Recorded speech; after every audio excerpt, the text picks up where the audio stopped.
آیت نمبر 33 ان اللہ اصطفیٰ آدم و نوح و آل ابراہیم و آل عمران علی العالمین، یقیناً اللہ نے چن لیا ہے آدم علیہ السلام کو، نوح علیہ السلام کو، آل ابراہیم علیہ السلام کو اور آل عمران کو تمام جہان والوں پر۔ اس آیت مبارکہ کی وضاحت سے پہلے علماء کرام ایک اہم نقطہ یہ بیان کرتے ہیں کہ ایک عقلی دلائل ہوتے ہیں اور ایک جذباتی دلائل ہوتے ہیں، اور سامنے والے کے ذہنی معیار کو دیکھا جاتا ہے، پس منظر کو دیکھا جاتا ہے، اور پھر اس کے مطابق سامنے والے کو دلائل دیے جاتے ہیں۔ یہ انداز اللہ تعالیٰ نے خود سے بھی قرآن پاک میں اختیار فرمایا ہے کہ جہاں آپ بنی اسرائیل کے ساتھ خطاب فرماتے ہیں وہاں آپ عقلی دلائل کے ساتھ بات فرماتے ہیں، لہٰذا اللہ تعالیٰ فرماتے ہیں کہ فاتو تورات لے کر آؤ، یعنی کہ عقلی دلیل لے کر آؤ، علمی دلیل لے کر آؤ۔ لیکن جہاں آپ نصارہ کے ساتھ مخاطب ہوتے ہیں تو وہاں پہ آپ جذباتی انداز میں بات کرتے ہیں۔ پھر سورہ ال عمران کے اگر موضوع کو دیکھا جائے تو مسلسل ایک موضوع ہمیں سورہ ال عمران کا نظر آتا ہے کہ اس میں دین کی بات کی جا رہی ہے، ان دین عند اللہ الاسلام کے ساتھ بھی آیت مبارکہ آتی ہے، اور پھر کہ شروع سے ہی دین ایک ہے اور وہ اسلام ہے، اس بات کو مسلسل جو ہے وہ آیات میں بیان کیا جا رہا ہے۔ اسی تسلسل کو اس آیت مبارکہ میں بھی بیان کیا گیا ہے کہ اللہ تعالیٰ نے آدم علیہ السلام کو چنا اور نوح علیہ السلام کو چنا، یعنی کہ یہ دونوں نبی تھے اور ان دونوں کا دین بھی جو ہے وہ دین اسلام ہی تھا۔ اور پھر اس کے بعد ابراہیم علیہ السلام اور آل عمران کا ذکر فرمایا کہ ان میں جتنے بھی نبی آئے ہیں ان سب کا دین بھی دین اسلام ہی تھا۔ پھر ہم دیکھتے ہیں کہ آیت میں استفاء کا لفظ استعمال ہوا ہے، تو قرآن پاک میں کسی چیز کو چننے کے لیے، سلیکشن کرنے کے لیے 3 طرح کے الفاظ آتے ہیں: اختیار، اجتباء اور استفاء۔ اختیار کا لفظ جو ہے وہ خیر سے نکلا ہے، اور اس کا معنی علماء کرام بیان فرماتے ہیں کہ جس کو کسی چیز سے بہتر سمجھ کر اختیار کیا جائے، جس چیز میں کوئی خیر دیکھی جائے، بھلائی دیکھی جائے، اور پھر اس کے بعد اس کو اختیار کیا جائے۔ اجتباء کا لفظ جو ہے یہ جبن سے ہے، اور اس کا مطلب ہوتا ہے ٹیکس جمع کرنا، اور ٹیکس ہر ایک انسان سے نہیں لیا جاتا، جس کی مالی استطاعت ہوتی ہے، صلاحیت ہوتی ہے، اسی سے لیا جاتا ہے۔ اور اس کے اندر جو دوسرا معنی پایا جاتا ہے کہ کسی کو اس کی قابلیت کی وجہ سے کسی خاص کام کے لیے، کسی خاص مقصد کے لیے چن لینا۔ اور یہ لفظ قرآن پاک میں ہم دیکھتے ہیں کہ امت محمدیہ صلی اللہ علیہ وآلہ وسلم کے لیے بھی استعمال ہوا، اجتباکم، ہمیں تمہیں چن لیا ہے۔ تو اس سے بڑا خوبصورت معنی جو ہمارے سامنے آتا ہے کہ اللہ تعالیٰ نے اس امت کو اور اس امت کے ہر فرد کو کسی خاص مقصد، کسی خاص کام کے لیے چنا ہے۔ پھر جو تیسرا لفظ آتا ہے وہ استفاء کا لفظ ہے، جو کہ صفا سے ہے، جس کا مطلب ہوتا ہے خالص ہونا، کسی چیز کا پیور ہونا، شفاف ہونا، کسی چیز کو خالص اپنی پسند کی وجہ سے چن لینا۔ اور یہ اس طرح کا چن لینا ہوتا ہے جس کے اوپر کوئی سوال نہیں کر سکتا، کوئی دلیل نہیں مانگ سکتا کہ آپ نے اس چیز کو کیوں پسند کیا ہے۔ سامنے والے کا جواب ہوگا بس یہ میری پسند ہے، اس لیے میں نے اس کو پسند کر لیا ہے۔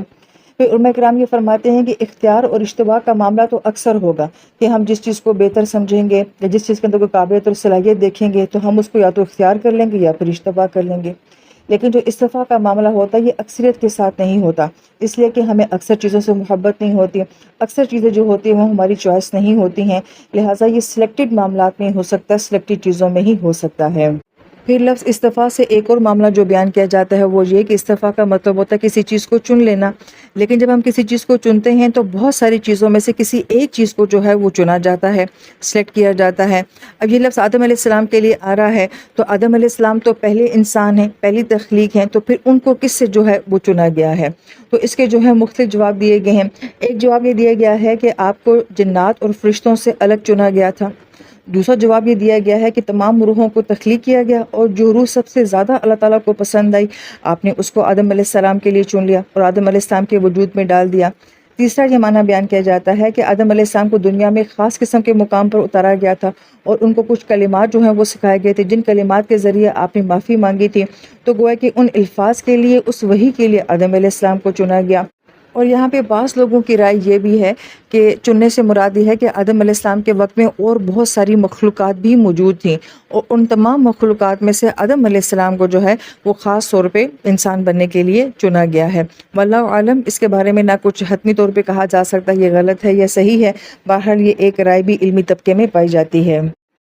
پھر آیت مبارکہ میں ہم یہ دیکھتے ہیں کہ آدم علیہ السلام اور نوح علیہ السلام کا ذکر اکٹھا کیا جاتا ہے اور ان کے ساتھ الف لام کا اضافہ نہیں کیا جاتا، جبکہ ابراہیم علیہ السلام اور آل عمران کا جب ذکر کیا جاتا ہے تو الف لام کے اضافے کے ساتھ کیا جاتا ہے۔ پھر آدم علیہ السلام اور نوح علیہ السلام کے درمیان میں یہ مناسبت بیان کی جاتی ہے کہ نوح علیہ السلام کو آدم ثانی کہا جاتا ہے۔ اس کی ایک وجہ یہ بیان کی جاتی ہے کہ انسانیت کا آغاز تو آدم علیہ السلام سے ہوا اور اس کے بعد دنیا میں آبادی بہت کم تھی اور نوح علیہ السلام کے دور میں کچھ جو ہے وہ بڑھنے شروع ہوئی تھی۔ پھر جب نوح علیہ السلام کے دور میں طوفان آتا ہے تو اس کے بعد پھر دوبارہ نئے سرے سے جو ہے وہ انسانیت کا آغاز ہوتا ہے۔ اب اس میں مختلف رائے پائی جاتی ہیں کہ کیا یہ طوفان جو ہے پوری دنیا پہ آیا تھا یا صرف نوح علیہ السلام کی قوم پہ آیا تھا، یا پھر یہ سوال بھی اٹھایا جاتا ہے کہ اس وقت کیا صرف نوح علیہ السلام کی قوم دنیا میں موجود تھی یا اور بہت ساری قومیں بھی موجود تھیں۔ لہٰذا اس کے بارے میں علماء کرام کی بہت زیادہ رائے پائی جاتی ہیں اور مختلف رائے جو ہے وہ پائی جاتی ہیں۔ اس کے لیے آپ مختلف تفاسیر کو جو ہے وہ دیکھ سکتے ہیں، لیکن یہاں پہ نوح علیہ السلام کو آدم ثانی کی جو ایک وجہ بیان کی جاتی ہے وہ یہ کہ نوح علیہ السلام نبی تھے اور ان سے پھر جو آگے ساری نسل کا آغاز ہوا تھا حام، سام اور یافس سے، تو اس مناسبت سے جو ہے وہ انہیں آدم ثانی کہا جاتا ہے۔ لہٰذا کہا جا سکتا ہے کہ آدم علیہ السلام سے انسانیت جو ہے وہ سٹارٹ ہوئی تھی اور نوح علیہ السلام سے جو ہے ری سٹارٹ ہوئی تھی۔ یہ محض سمجھانے کے لیے جو ہے وہ ایک بات کہی گئی ہے۔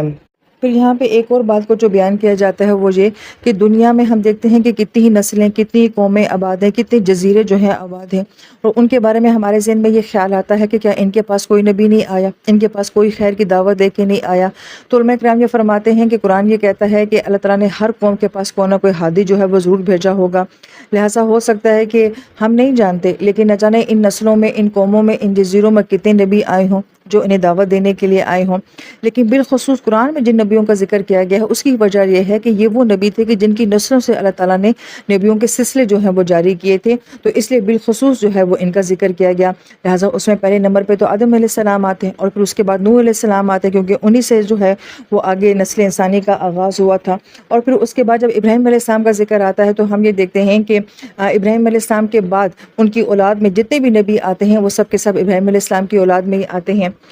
اور پھر آل عمران کا بالخصوص جو ہے وہ ذکر کیوں کیا گیا، تو اس کی ایک وجہ یہ بھی بیان کی جاتی ہے ابراہیم علیہ السلام کے بیٹے اسحاق علیہ السلام اور اسماعیل علیہ السلام۔ اسماعیل علیہ السلام کی اولاد کے بارے میں تو قرآن اتنی واضح بات نہیں کرتا ہے، مگر اسحاق علیہ السلام سے آ کے یعقوب علیہ السلام، پھر ان کے 12 بیٹے، اور پھر ہم سورہ یوسف میں سارہ یوسف علیہ السلام کا قصہ پڑھتے ہیں۔ پھر درمیان میں بہت سارا گیپ جو ہے وہ آتا ہے اور اس میں کسی نبی کا جو ہے وہ ذکر نہیں کیا جاتا ہے، لیکن پھر موسیٰ علیہ السلام کا ذکر بالخصوص آتا ہے اور پھر اس کے بعد ایک نبیوں کا سلسلہ جو ہے وہ بیان کیا جاتا ہے۔ اور اس کے بارے میں نبی علیہ السلام کا ایک قول ہے جس کا مفہوم یہ ہے کہ بنی اسرائیل میں جب بھی کوئی نبی جاتا تھا تو ایک نبی آتا تھا، تو گویا کہ یہ سلسلہ مسلسل جو ہے وہ بنی اسرائیل میں رہا ہے، اور اس کا آغاز جو کہ موسیٰ علیہ السلام سے ہوا ہے، اور موسیٰ علیہ السلام کے والد کا نام جو ہے وہ عمران بتایا جاتا ہے۔ تو بعض علماء کرام یہ فرماتے ہیں کہ یہ العمران جو نام بھی ہے اس سورۃ مبارکہ کا، یہ موسیٰ علیہ السلام کے والد کی مناسبت سے ہے،